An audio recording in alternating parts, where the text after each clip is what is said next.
ya.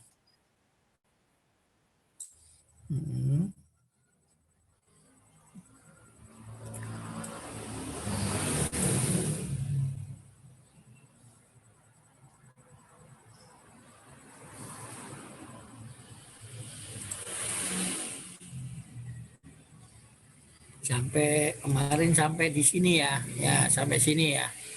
Nah, ya sekarang perencanaan untuk sumber daya ya.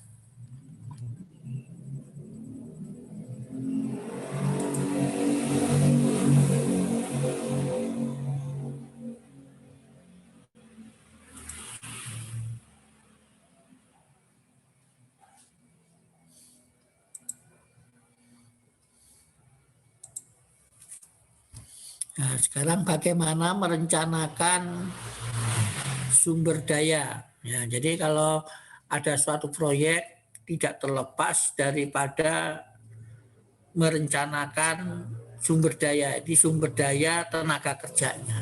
Jadi apapun mesti ada tenaga kerjanya ya. Nah, ataupun sedikit ataupun besar gitu ya. Mesti ada perencanaan sumber daya. Sumber daya dapat terdiri atas sumber daya modal atau biaya. Nah, jelas ada modal atau biaya. Ya, nah, ini harus ada ya. Biasanya kalau pekerjaan tentang konstruksi, kalau menurut pengalaman Bapak minimal ya harus ada 30% gitu ya. Kalau Anda misalkan dapat proyek pekerjaan sipil, misalkan pekerjaan sipil ataupun pekerjaan elektrikal ataupun mekanikal yang berupa konstruksi, mungkin harus ada modal, ya harus ada modal. Nah itu pengalaman Bapak minimal 30%. Jadi kalau Anda ada modal mengerjakan pekerjaan 1 miliar, ya minimal harus ada 300 juta lah gitu ya. Ya begitu. Tapi kalau untuk pekerjaan konsultan ya hanya mungkin sewa alat lah yang gitu, nggak terlalu besar begitu ya, sewa alat gitu ya. Nah, biasanya sewa alat itu harus dibayar di muka, tidak boleh terakhir kecuali kalau Anda baik hubungannya dengan yang punya alat gitu ya. Nah, jadi kalau Anda nanti tidak punya banyak modal awal-awal, maka Anda bergerak di bidang konsultan ya, seperti Bapak konsultan gitu ya. Jadi tidak perlu biaya besar, hanya jasa, ya, hanya pemikiran, mungkin ya persiapan, mungkin fotokopi nggak terlalu besar ya. Nah, kemudian sumber daya itu selain modal atau biaya ya butuh tenaga kerja. Nah, jadi kalau modal tadi, nah biasanya tadi konstruksi ya berarti harus punya modal gitu ya. Kalau nggak punya modal, kalau Bapak kalau nggak punya modal ya harus ada gade. Gade itu lebih bagus ya, menggadekan. Tapi kalau Anda nggak punya uang untuk menggadekan untuk barangannya ya bisa dengan jalan kerjasama dengan orang lain. Nanti ya keuntungan bagi hasil gitu ya. Kemudian ada tenaga kerja. Ya, tenaga kerja ini yang mengerjakan pekerjaan tersebut. Ya, kalau yang kompetensinya apa gitu ya. Kalau Bapak misalkan Bapak di bidang tenaga kerja, nah Bapak ya tenaga kerja finansialnya ya Bapak sendiri gitu ya. Di bidang misalkan di bidang konsultan teknik kan ya. Kalau konsultan teknik ya electrical audit mungkin Bapak masih bisa ya, tinggal tenaga kerja nambahin di luar itu supportnya. Mungkin perlu kalau teknik ya misalkan ada contoh misalkan ada pekerjaan audit berarti sistem misalkan pembangkit ya mungkin Bapak di elektrikalnya support mungkin, terus kemudian ada tenaga ahli mekanikal, tenaga ahli proses, tenaga ahli kontrol mungkin di luar kompetensi Bapak, ya Bapak akan merekrut tenaga kerja.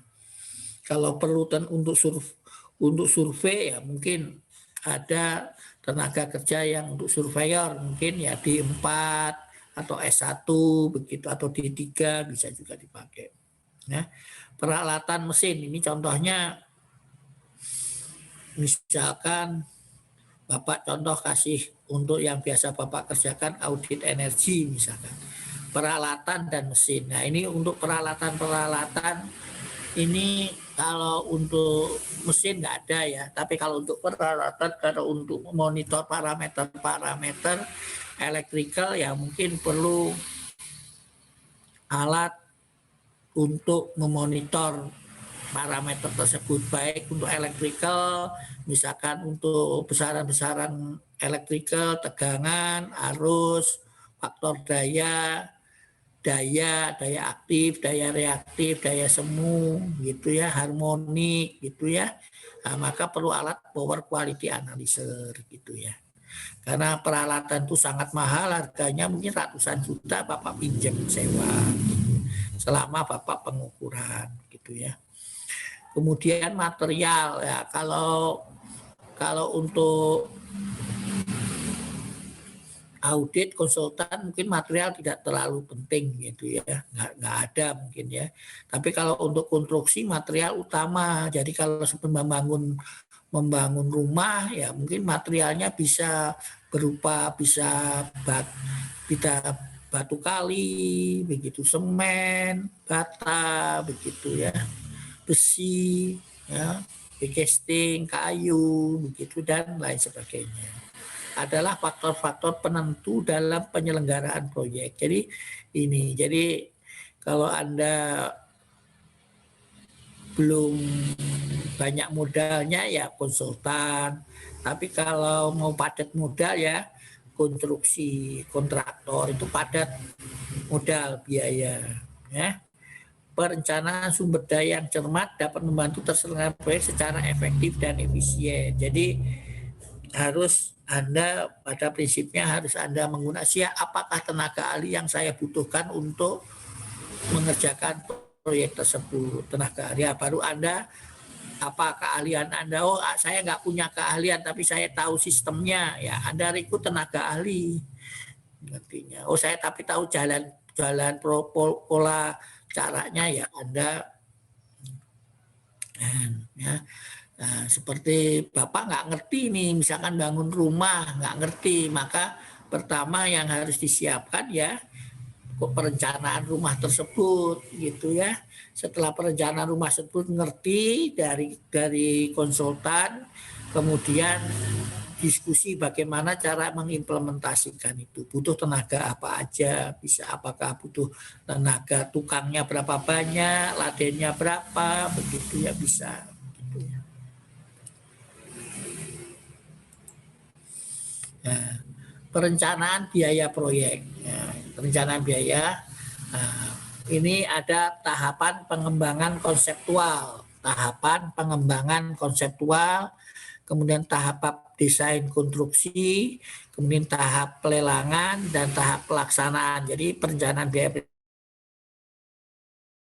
pertama, perencanaan biaya proyek, tahapan pengembangan konseptual. Jadi konsepnya seperti apa. Jadi kalau Bapak contohnya di audit energi misalkan ya, jasa audit energi, pengembangan konseptual. Jadi contohnya apa sih objek yang kita akan audit, misalkan pembangkit, misalkan Anda jelas pembangkit. Bagaimana sih proses daripada pembangkit itu, misalkan dari mulai bahan bakar menjadi energi listrik seperti apa. Jadi harus tahu, paham benar gitu ya. Apakah pembangkitnya apa, misalkan berbeda, apakah pembangkitnya itu pembangkit listrik PLTU atau PL2 gas atau pembangkit panas bumi atau pembangkit PLTD, itu berbeda-beda, tetapi prinsipnya hampir sama, di mana bahan bakar kimia dirubah menjadi listrik, harus tahu persis begitu ya. Terus pengembangan, nah dari situ yang akan diaudit equipmentnya apa saja gitu ya. harus tahu persis. Kalau nggak tahu ya gimana cara melakukan audit gitu ya. Terus kemudian butuh tenaga kerja apa aja ya. Tenaga, oh kalau saya PLTU berarti saya butuh tenaga ahli misalkan electrical, mechanical, tenaga ahli energi begitu ya, tenaga ahli proses kimia, di situ harus ada teknik kimia, harus ada mungkin nanti ada segi tenaga ahli keuangan untuk melihat kelayakan gitu ya.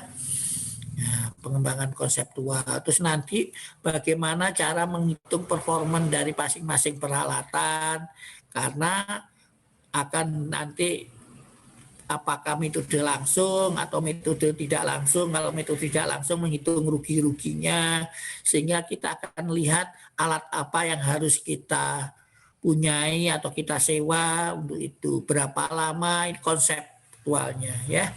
Nah, nanti bagaimana data-data yang harus kita dapatkan sekunder atau primer ya, kita konseptualnya itu kita persiapan inilah gitu ya.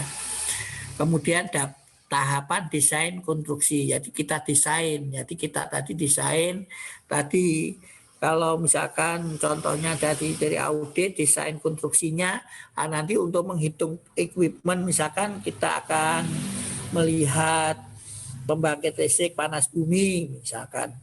Desain konstruksinya nanti berarti alat-alat itu ada mulai dari scrubber mungkin ya. Jadi steam, mulai dari itu ada proses untuk pemurnian steam dengan adanya di situ ada scrubber, kemudian ada separator, kemudian ada demister dan sebagainya ya.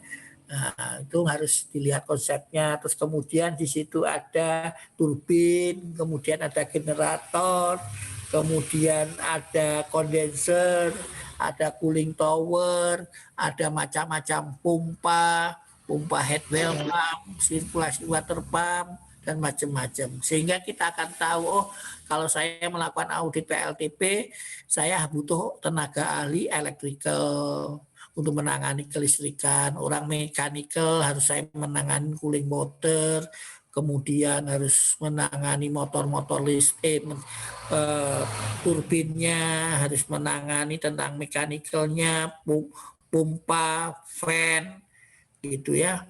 Nah itu. Nah, terus orang proses nanti kalau ada konservasi perbaikan, misalkan itu dibutuhkan bagaimana sehingga konservasinya bisa dilihat dari prosesnya, jadi perbaikannya tidak mengganggu proses.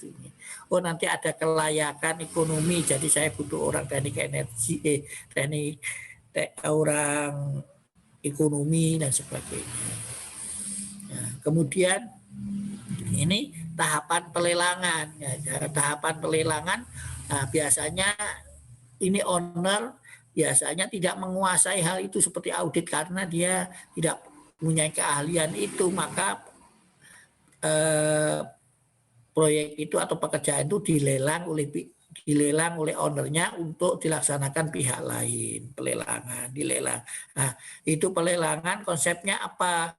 Apakah dari cari speknya sudah tertentu, spesifikasinya sudah tertentu, terus kemudian dilelangkan jadi cara yang terbuka, atau bisa juga pakai merit point, jadi dia menghitung proses proposal teknik sama proposal penawaran. Nah, itu meskipun belum tentu harga yang murah yang menang karena kita akan lihat proposal teknisnya, metodologi pelaksanaan seperti apa ya.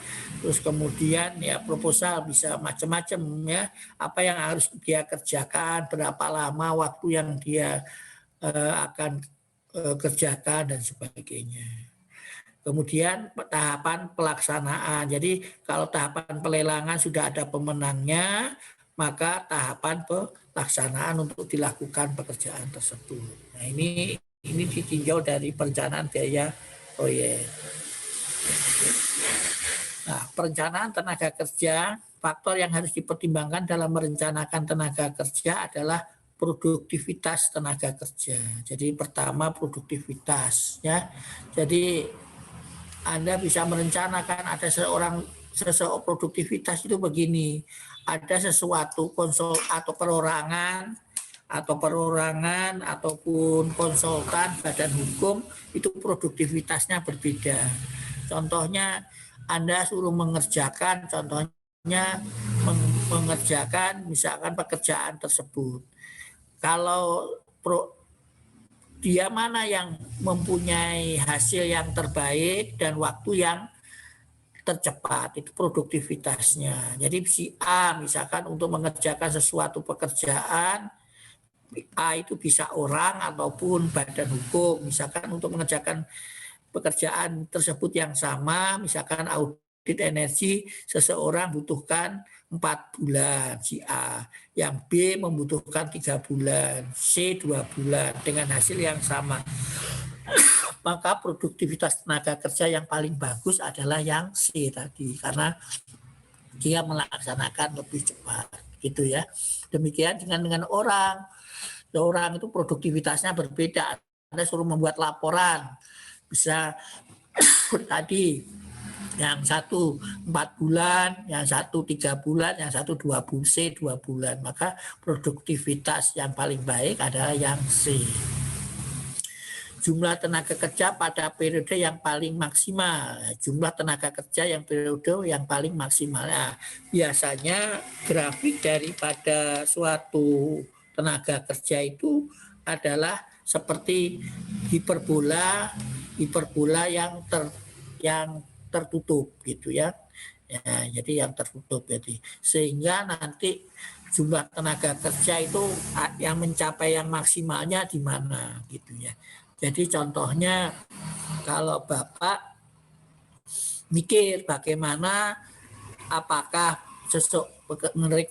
merekrut tenaga kerja itu bisa mulai dari awal sampai akhir gitu ya. Jangan sampai yang kalau amal ya rata, misalkan dari awal butuh 6 orang sampai akhir 6 orang. Jangan sampai, bisa juga diatur, oh mungkin persiapan mungkin sedikit. Setelah proses persiapan kemudian dia survei. Setelah proses survei paling besar, kemudian pembuatan laporan. Mungkin akan berjaya survei, nah kalau survei ini butuh 8 orang, nanti pembuatan laporan hanya 4 orang. Berarti ada 4 orang nanti yang berhenti setelah survei begitu. Jadi kita kontrak dia setelah sampai survei saja. Begitu. Nah, jumlah tenaga kerja tetap dan tidak tetap. Jadi yang tadi Bapak asumsikan yang tadi selama 4 bulan itu tadi kalau tetapnya 4 orang, sedangkan yang tidak tetap itu adalah 4 orang, jadi 8 orang. Jadi nanti ada proses pemberhentian setelah pada hanya survei aja yang berat 8 orang. Tadi ya diminta dia hanya dikontrak selama survei saja.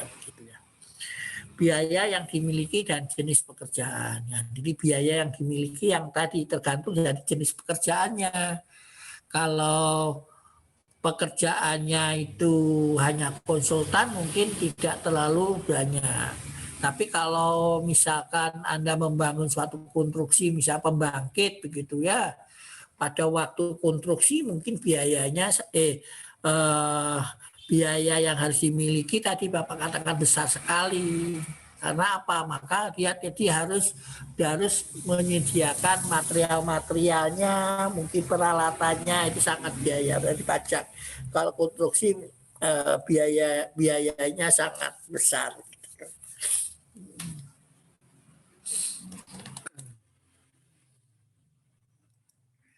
Perencanaan peralatan. Jadi perencanaan peralatan. Jadi peralatan ini sangat diperlukan. Kalau konsultan tadi sudah saya Bapak katakan mungkin peralatan untuk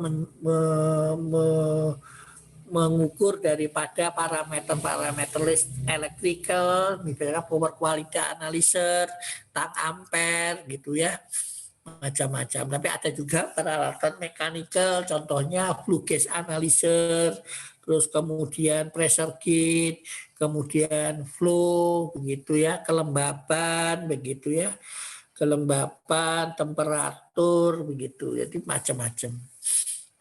Terus Peralatan yang digunakan dalam suatu proyek dipengaruhi oleh produktivitas alat terhadap volume pekerjaan yang akan dilakukan. Jadi tergantung produktivitas. Jadi Anda harus benar-benar, karena sewa alat mahal. Ya, bisa ya tergantung dari pekerjaannya ya, seperti audit itu yang paling mahal power quality analyzer itu. Mahal sewanya gitu ya. Volume pekerjaan yang akan dilakukan. Jadi volumenya berapa banyak, terus berarti sewa alatnya berapa lama begitu ya. Peralatan yang dibutuhkan tergantung pada hal-hal berikut. Durasi kegiatan dan waktu yang tersedia. Jadi seperti Bapak tadi contohnya, misalkan sewa alat untuk survei, berarti butuh waktu 1 minggu ya, sewa alatnya 1 minggu, mungkin dilebihin 2 hari ya. Jadi pada waktu kita berangkat maupun pada waktu kita pulang. Jadi misalkan kalau waktu surveinya 7 hari, berarti sewa alatnya 9 hari. Karena apa? Sewa alat yaitu berangkat ke lokasi 1 hari, kemudian diukur 7 hari, kemudian kita pulang 1 hari, berarti kita bisa sewa alat 9 hari.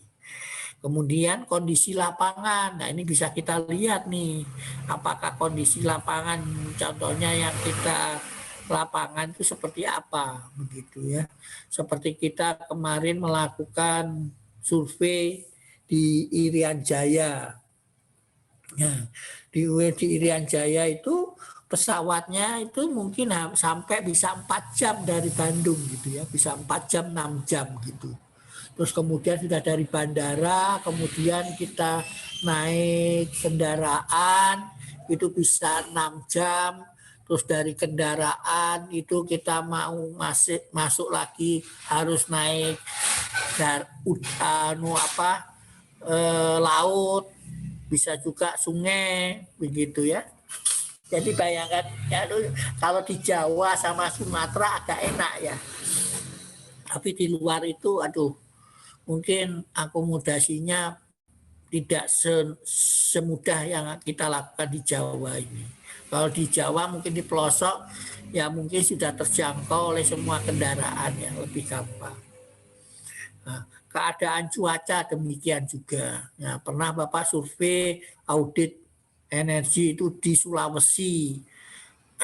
Di Sulawesi, jadi tidak dibayangkan seperti pertama dari sini ke Sulawesi ya, dari Sulawesi ke bandara, itu dari bandara kemudian perjalanan, ada perjalanan darat, setelah perjalanan darat kemudian bisa naik kapal selayar, di selayar itu sampai kapal. Nah itu pun dari pelabuhan di Sulawesi ke Selayar itu hanya pesawatnya ataupun nggak ada pesawat, naik kapal itu hanya seminggu 2 kali gitu ya, mungkin hari Minggu sama hari Rabu. Jadi kita kalau datangnya di sana kita harus tahu, kalau kita datangnya hari Senin ya tetap harus tunggu sampai hari Rabu gitu. Nah, dan gelombangnya tinggi sekali itu. Gelombangnya tinggi sekali sampai bisa 5 meter. Jadi berjibaku dengan jiwa lah. Kalau misalkan kenapa Bapak baru tahu bahwa banyak yang kapal bisa tenggelam itu karena apa? Dihantam oleh ombak, dan ombaknya di situ ada pohon. Jadi batang-batang pohon. Jadi orang di sana itu kalau menebang pohon, kemudian lewat jalurnya itu dibawa, itu diikat-ikat pohonnya yang sudah itu diikat sehingga diangkat ke perahu. Kadang-kadang ikatannya ada yang lepas. Nah, pohon kalau lepas ada di dalam, mengapung di dalam ombak dan mengenai kapal lambungnya, maka akan terkoyak itu lambung kapal itu. Mau lambung kapal itu lambung kapal itu jangan, mungkin kalau besi ya mungkin masih kuat ya dia. Tapi kalau di situ yang Bapak yang di Selayar itu mungkin pakai lambungnya itu pakai PVC itu ya. Jadi setebal apapun kalau kehantam dengan pohon yang besar mungkin ya mesti akan bocor gitu. Nah itu yang menyebabkan tenggelam. Jadi Bapak juga nggak akan berani lagi kalau nggak tahu suasana keadaan cuaca. Demikian juga kalau di Irian Jaya itu jangan dibayangkan bahwa seaman itu. Jadi kalau sudah pesisir itu kita naik pesawatnya kecil yang isinya mungkin hanya 50 orang begitu. Itu ada di bawah awan begitu. Jadi kalau kabut begitu nggak bisa ya bisa menabrak bukit ataupun gunung gitu ya.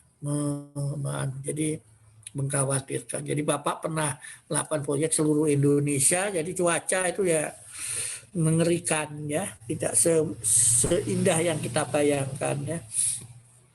Kemudian efisiensi alat, tadi saya sebutkan bagaimana melakukan alat itu dengan efisien. Tadi seperti tadi bahwa misalkan kita survei 7 hari, ternyata tadi ada kondisi lapangan dan kondisi cuaca yang jelek sehingga kita surveinya lebih lama sehingga tidak 7 hari sampai mungkin bisa 2 minggu. Nah, ini yang menyebabkan efisiensi alat yang penggunaannya yang tidak efisien. Kemampuan operator. Nah, ini juga penting Bapak. Jadi pada waktu kalau mau survei itu operatornya harus di-training sebelumnya gitu ya. Misalkan untuk tadi kalau audit Bapak harus mempersiapkan teknisi-teknisinya harus sudah siap, alatnya itu sudah benar dikalibrasi ya, ataupun kalibrasi terus kemudian kemampuan operator itu untuk melaksanakan pelaksanaan itu dengan cepat. Jangan sampai alat dibawa ternyata ada kekurangan. Contohnya pengalaman Bapak baterainya itu ternyata sudah lowbat begitu ya. Sehingga pada waktu sampai di lokasi baterainya habis. Ya, sedangkan itu kita adanya di gunung atau di hutan untuk di audit itu daerah remote gitu ya, yang jauh dari kota 6 jam. Nah, itu terpaksa pulang lagi untuk membeli baterai itu yang adanya di Bandung.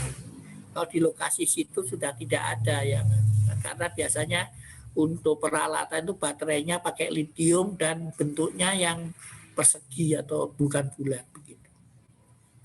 Kapasitas dan jumlah alat. Nah, ini harus ditentukan berapa kapasitas dari alat itu. Misalkan kita akan mengukur arus gitu ya. Yang arusnya besarnya 2.500.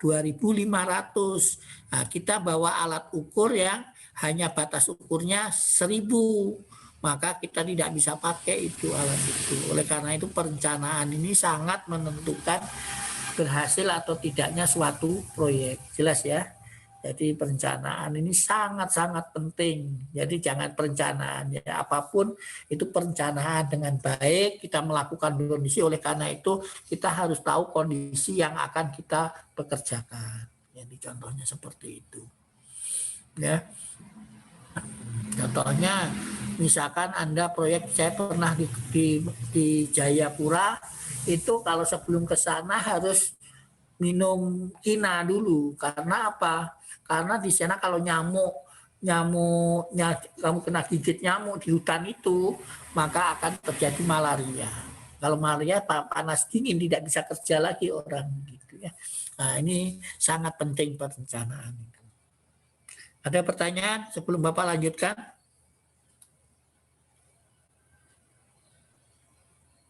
Halo? Belum ada, Pak. Belum ada, oke. Yang ngomong. Perencanaan penggunaan material. Ya, ini material ini ya. Kalau tadi sudah Bapak katakan, perencanaan terhadap material dimaksudkan agar dalam pelaksanaan pekerjaan penggunaan material menjadi efisien dan efektif dan tidak terjadi masalah akibat tidak tersedianya material pada saat dibutuhkan dalam pelaksanaan proyek. Penggunaan material diawasi dengan sangat ketat baik kualitas maupun kuantitasnya sesuai dengan spesifikasi dan kebutuhan yang telah ditetapkan.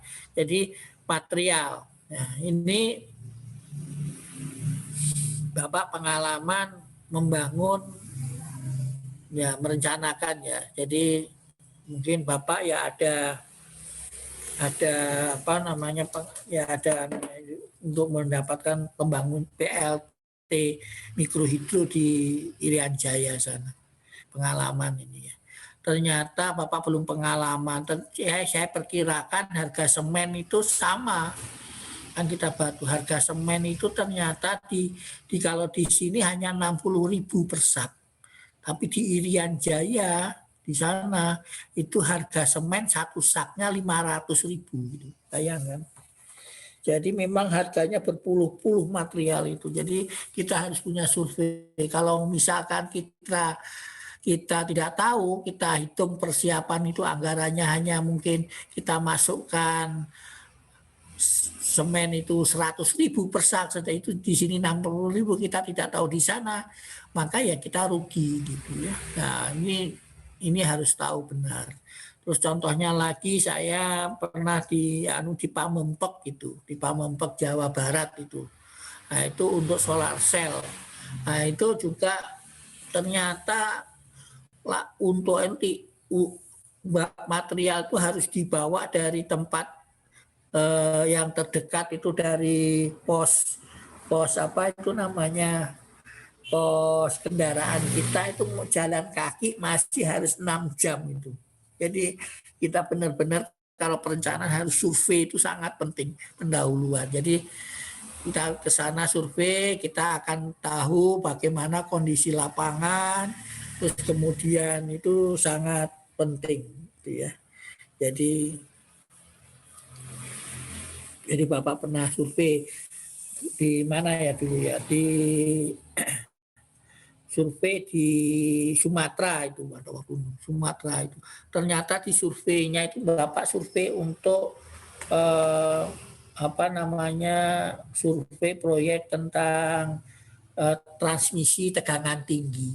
Nah, ternyata di sana itu di tempat lokasi itu ya ada penduduk, tidak ada penginapan, sedangkan kita harus butuh beberapa hari.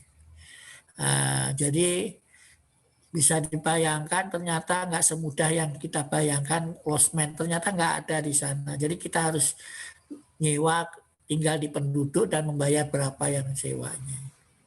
Ya.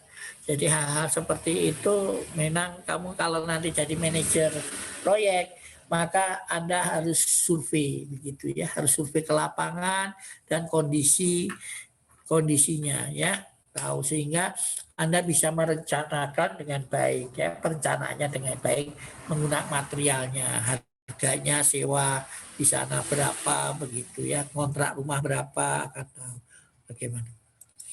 Nah, di sini prosedur dan pengelolaan material. Prosedur penerimaan material, jadi ini di sini ada proses ya, bagian teknis. Nah, bagian teknis itu maka sudah menentukan material-material apa dengan spesifikasi yang seperti apa yang dibutuhkan. Kemudian pelaksana supervisi atau lapangan ini akan meminta permintaan material sesuai dengan spek yang dibutuhkan. Kemudian di sini ada bagian logistik, jadi dipesankan ke bagian logistik. Maka dari bagian logistik, maka survei harga pasar. Nah, survei harga pasar ini apakah misalkan di lokasi, apakah pembelian barangnya itu misalkan pusatnya di Jakarta, dan kemudian proyeknya ada di Irian Jaya. Apakah mau beli di Jakarta, kemudian dikirim ke proyek, ataupun beli di tempat proyek tersebut di kota terbesar, bukan di Irian Jaya, mungkin di ibu kota provinsinya atau di kota yang terdekatnya atau di kecamatan atau apa. Maka kita akan survei harga pasar, di mana survei harga pasar tersebut menunjukkan bahwa tersedianya barang-barang tersebut dengan spek yang diharapkan, kemudian dengan harganya. Kemudian ada pembayaran dan penentuan jadwal. Kapan pembayaran akan dilakukan? Biasanya apakah dikasih DP, kemudian barang jadi, kemudian dikasih uangnya dilunasi, atau seperti apa, harus pembayaran, harus kontan atau tunai atau bisa cicilan. Kemudian penentuan jadwal. Jadi penentuan jadwal juga sangat penting karena di sini barang datang itu harus ditentukan harus ditentukan kapan harus datangnya. Karena kalau tidak nanti kumpul di gudang begitu ya. Kalau di gudang ada risiko hilang ataupun rusak begitu ya. Nah, maka harus dikoordinasi dengan pelaksana kapan itu alat itu barang itu dibutuhkan gitu ya. Terus kemudian setelah memasok material di sini maka pengiriman material. Nah, pengiriman ke gudang penyimpanan material ya. Ini harus manajemen harus tahu kalau Anda mau mengirim misalkan harus dipakainya tanggal 12, maka dikirimnya ya mungkin mendekati tanggal 12, mungkin 1 hari atau 2 hari sebelumnya atau seminggu kalau memang jauh. Tapi jangan terlalu lama, misalkan sebulan nanti terjadi kerusakan atau kehilangan risiko ini. Setelah gudang penyimpanan di material ini adalah di tempat lokasi, kemudian pengiriman ke lapangan. Ya, ini gudang biasanya tidak selalu terletak di tempat proyek. Ya, contohnya Bapak pernah membangun apa itu lampu jalan. Jadi Bapak banyak bercerita lampu jalan. Nah, itu untuk meletakkan gudang daripada tiang-tiang jalan itu mungkin dengan jalannya ya mungkin dekat pinggir jalan, tetapi kita akan memasang jalan itu sepanjang mungkin 50 km ya, panjangnya. Mungkin kita letakkan gudangnya itu di tengah-tengah ya, di tengah-tengah sehingga bisa ke kanan ke kirinya bisa akan lebih dekat gitu ya. Nah, perencanaan mutu. Jadi di sini bahwa kita kualitas ya tadinya. Jadi dalam upaya mencapai kesepahaman di antara konsumen dan produsen tentang mutu produk dan pelayanannya, maka diperlukan standar yang mengatur spesifikasi dan kriteria dan produk dan jasa yang dihasilkan oleh produsen. Jadi kalau kita ini perencanaan mutu, ya kita bisa juga dari mutu dari material kita atau juga bisa daripada perencanaan mutu daripada pekerjaan konsultan tersebut ya. Ya, jadi sesuai dengan apa mutunya, sesuai dengan yang diharapkan, itu aja ya yang diharapkan.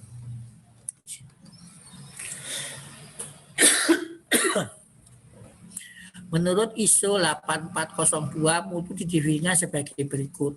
Mutu adalah sifat dan karakteristik produk atau jasa yang memenuhi kebutuhan pelanggan atau pemakai. Jadi biasanya mutu itu sudah ditentukan oleh ownernya ya, pemakainya.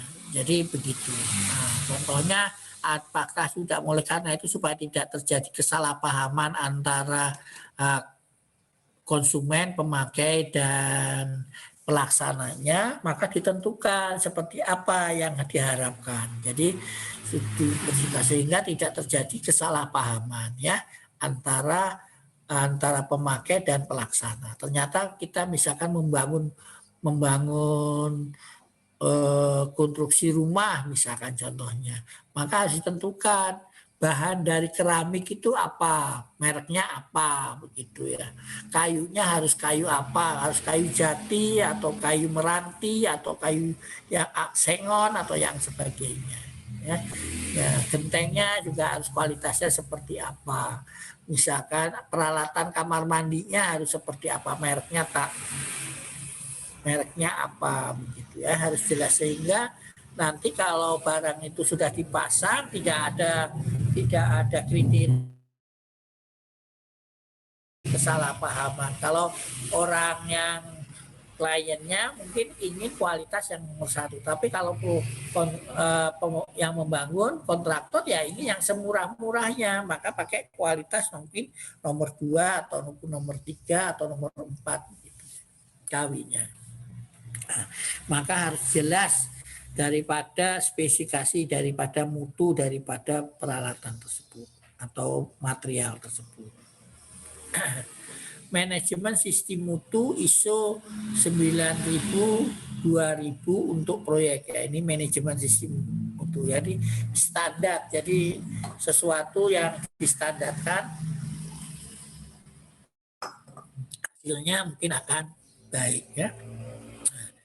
struktur dokumentasi dan sistem mutu dibagi menjadi 3 bagian. Manual mutu berisi kebijaksanaan yang berkaitan dengan komitmen penerapan, pencapaian, dan pemenuhan persyaratan standar sistem mutu ISO 9000-2000. Prosedur adalah uraian proses pekerjaan, terdiri atas serangkaian aktivitas dan melibatkan banyak fungsi. Jadi selain tadi ISO 9000 selain manual mutu, bisa prosedur, bisa instruksi kerja. Jadi ada tiga parameter ini yang mempengaruhi, yang penting pada manajemen sistem mutu ISO 9000, yaitu manual mutu, kemudian prosedur, dan instruksi kerja. Nah, instruksi kerja adalah menguraikan langkah-langkah rinci dari suatu aktivitas yang termasuk dalam prosedur yang melibatkan satu fungsi saja. Jadi instruksi kerja. Nah, perencanaan SIM mutu, yaitu rencana mutu proyek, bagaimana mutu daripada suatu proyek itu, kemudian rencana pengendalian mutu. Jadi untuk melihat mutu itu harus dikendalikan. Jadi kalau dikendalikan itu diatur ya, dikendalikan itu diatur mengendalikannya sehingga mutunya yang tercapai.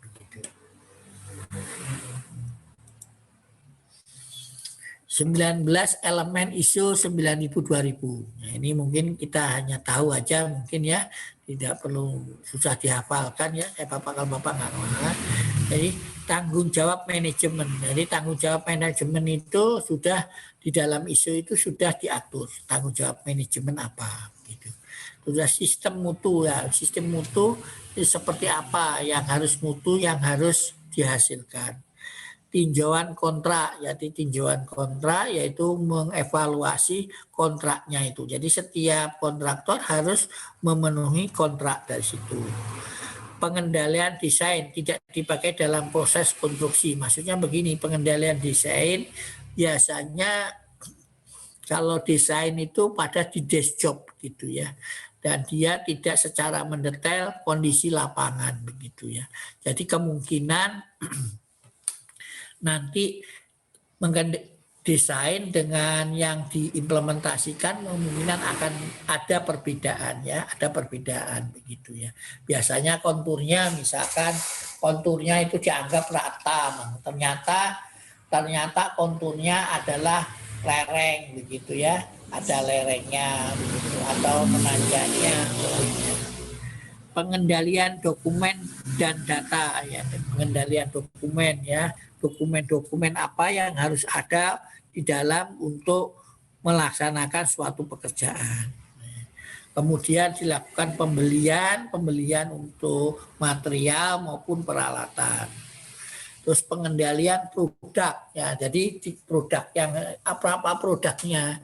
Nah, produknya itu misalkan tapi kalau konsultan juga sama, harus pengendalian produknya seperti apa ya, mengidentifikasi kemampuan telusur produk, ya, mengidentifikasi produknya harus seperti apa gitu. Pengendalian proses, jadi prosesnya tadi harus dikendalikan. Apakah prosesnya itu berjalan lancar atau terlambat? Kalau terlambat harus apa cara mengatasinya? Kalau cepat ya mungkin lebih bagus begitu daripada. Inspeksi dan pengujian. Inspeksi ya berarti menginspeksi ya, melihat ya kualitasnya seperti apa. Apakah sesuai dengan yang kita inspeksi, sesuai yang kita pesankan enggak gitu ya. Jadi contohnya Bapak pernah misalkan beli trafo di Trakindo, maka sebelum trafo itu dikirim ke lapangan, maka harus diinspeksi. Ya, jadi kalau ternyata di situ inspeksinya ada kekurangan-kekurangan, sehingga bisa ditambahkan, gitu ya. Bisa kalau tidak sesuai dengan spek bisa dirubah, sehingga jangan sampai barang itu sampai di lapangan ternyata masih ada kekurangan. Itu pengendalian alat inspeksi, ukur dan uji. Maka seperti tadi trafo tadi, maka diukur dan diuji bagaimana ketahanan terhadap terhadap tegangan sesaat gitu ya.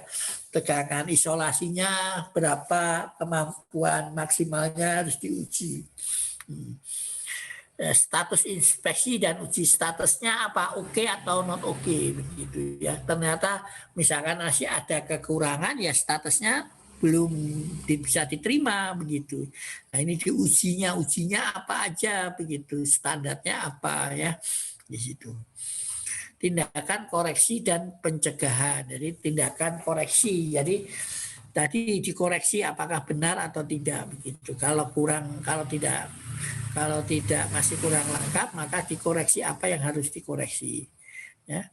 Penanganan, penyimpanan, pengemasan, pengawetan, dan penyerahan. Jadi setelah diuji, kemudian itu ditangani setelah tanganan pengujian tadi. Dan kemudian disimpan dengan baik ya. Disimpan sehingga tidak rusak gitu ya.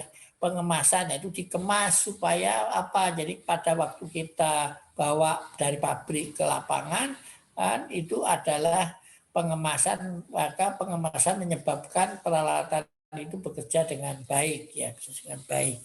Maka dikemas ya, di packaging dengan baik. Kalau terjadi goncangan ataupun hal-hal yang tidak diinginkan, misalkan sampai jatuh sehingga dan penyerahan dan sampai penyerahan dengan kondisi yang masih baik gitu.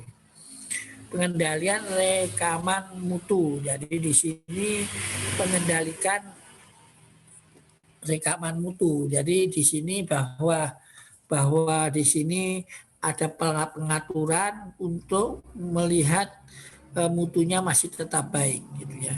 Audit mutu internal yaitu dilakukan oleh di dalam perusahaan itu sendiri internal. Nah, terus pelatihan pelayanan biasanya kalau proyek itu sudah selesai maka biasanya untuk perawatan itu maka orang-orangnya harus dilatih sehingga bisa melaksanakan maintenance untuk mandiri.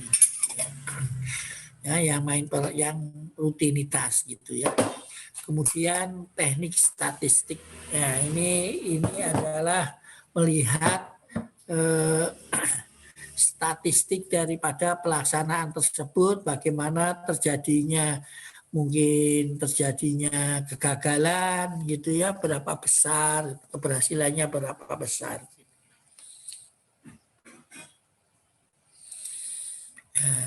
Kemudian perencanaan program kesehatan dan keselamatan kerja. Nah, dari sini bahwa manajemen K3 ya ONSAS ONHAS ini tentang manajemen K3. Jadi kesehatan dan keselamatan kerja itu 18.001 1999. Persyaratan umum mencakup kebijakan K3, kemudian perencanaan, kemudian operasional dan implementasinya, dan pemeriksaan dan tindakan koreksi dan tinjauan manajemen. Ya, ini hal-hal yang penting pada K3. SAS ya. Biaya kecelakaan kerja. Ya.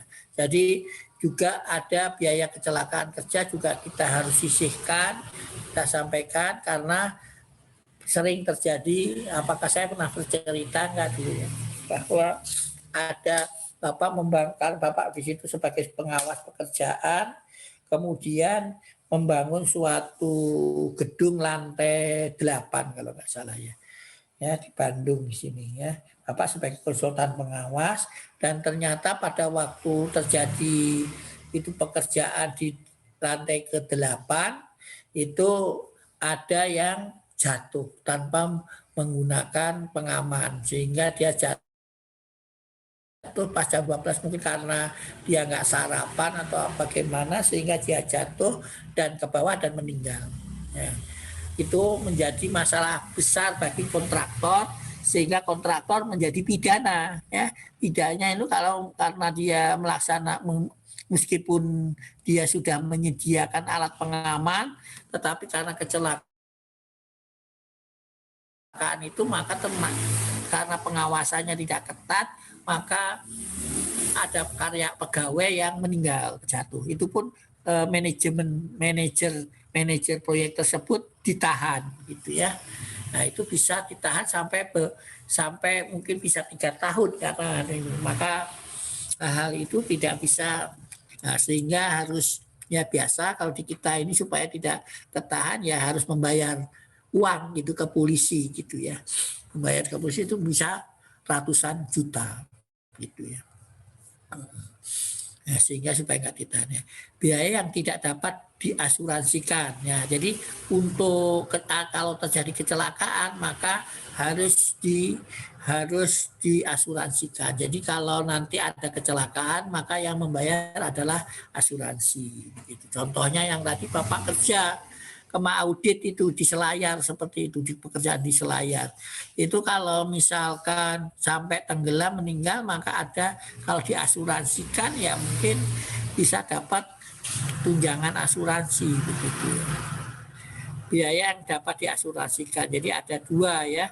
Jadi asuransi yang biaya yang dapat diasuransikan dan tidak diasuransikan. Jadi contohnya seperti Bapak ini. Bapak ini biasanya asuransi Bapak usia sudah 58, asuransi itu tidak mau menerima karena probabilitas terjadi kecelakaan semakin besar begitu ya.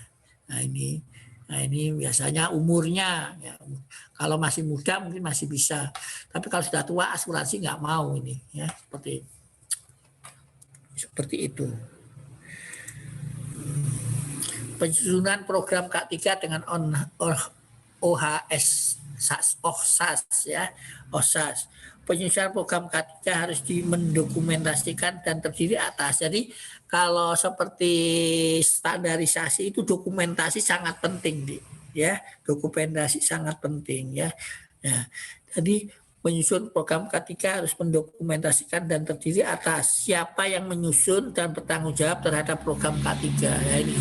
Siapa yang menyusunnya, siapa, kemudian mungkin dan bertanggung jawab terhadap program K3. Jadi kalau ada kecelakaan, siapa yang bertanggung jawab? Ya jelas manajer proyek tersebut. Oleh karena tadi kalau ada kecelakaan, yang bertanggung jawab adalah manajer. Nah, meskipun dia sudah menyediakan K3, tetap kalau terjadi kecelakaan, tetap bertanggung jawab. Apa isi program 3 yang akan dilaksanakan? Nah, di program K3 yang akan isi programnya untuk, jadi kalau contohnya harus program apa yang akan dilaksanakan K3-nya, terus pekerjaan mekanikal, pekerjaan untuk misalkan ketinggian, itu macam harus terdefinisikan.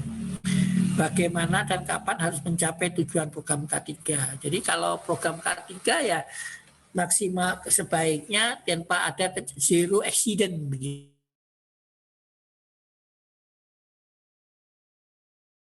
ya, tanpa itu zero accident.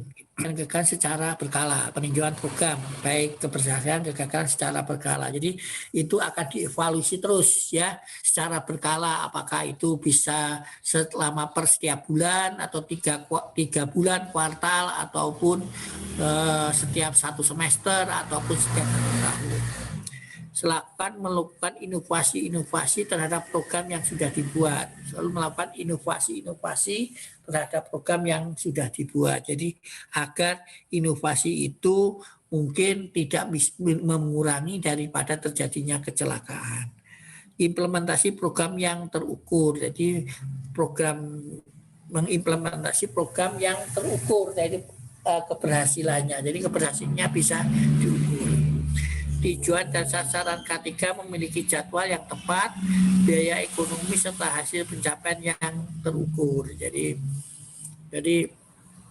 di sini K3 harus memiliki jadwal yang tepat. Artinya yaitu tadi yang menjadwalnya untuk apakah K3 untuk dalam jadwal untuk per hari, per minggu, per bulan atau kuartal ataupun semester dan sebagainya. Struktur organisasi dalam perusahaan. Nah, struktur organisasi 3 itu ada strukturnya, siapa yang bertanggung jawab, siapa yang supervisi, biasa pengawas dan lain sebagainya.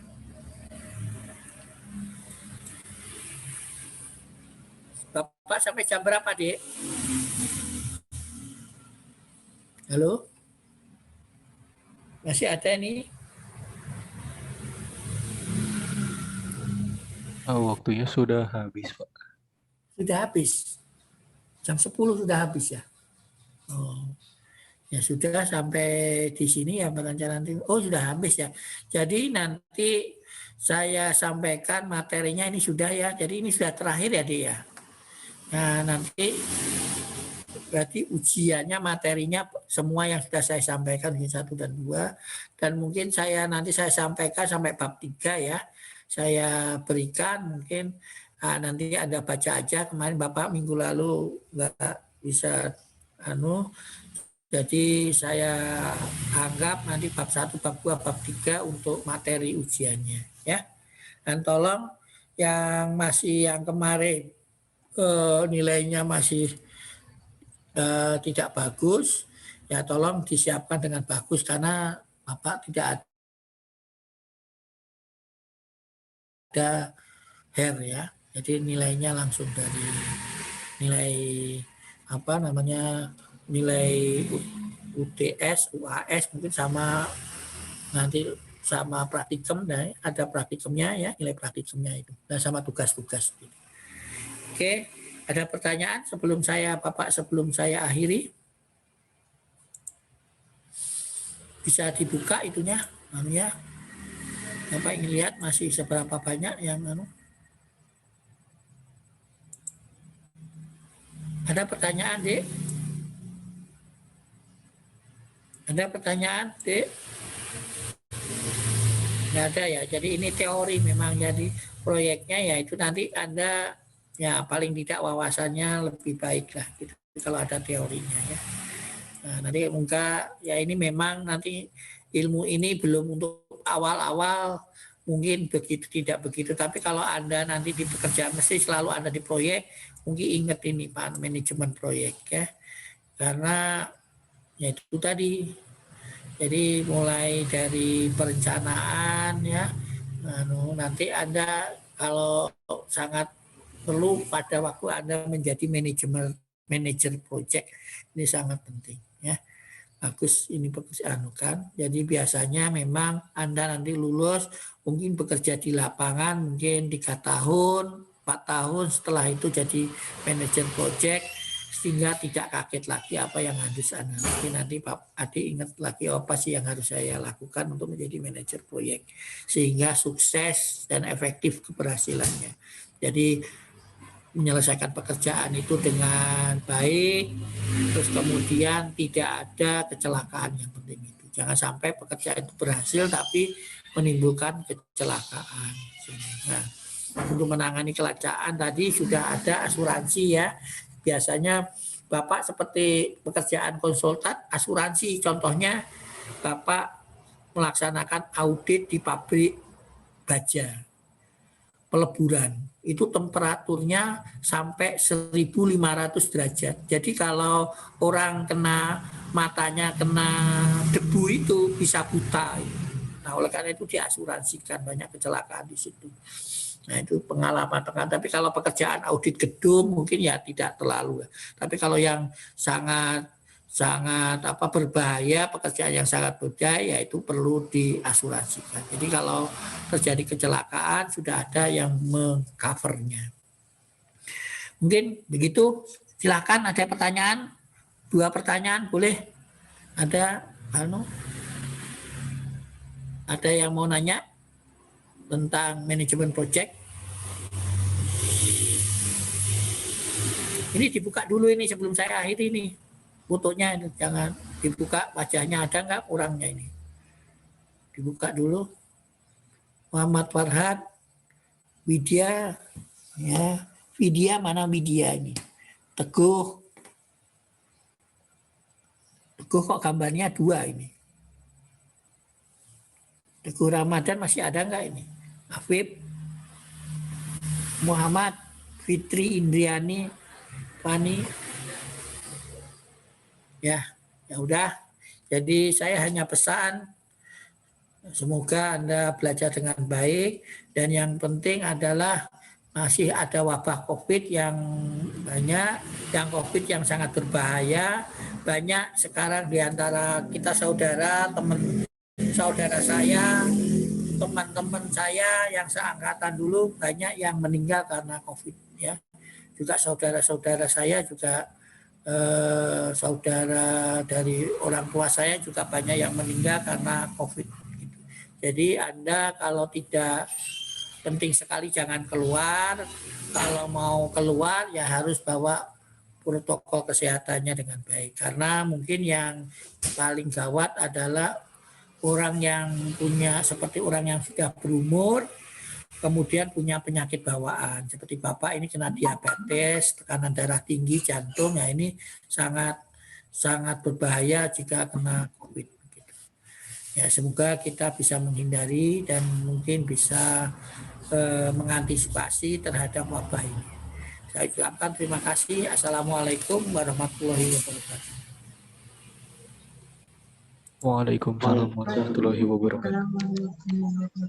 Terima kasih banyak, Pak. Terima kasih, Ya, Pak. sama-sama.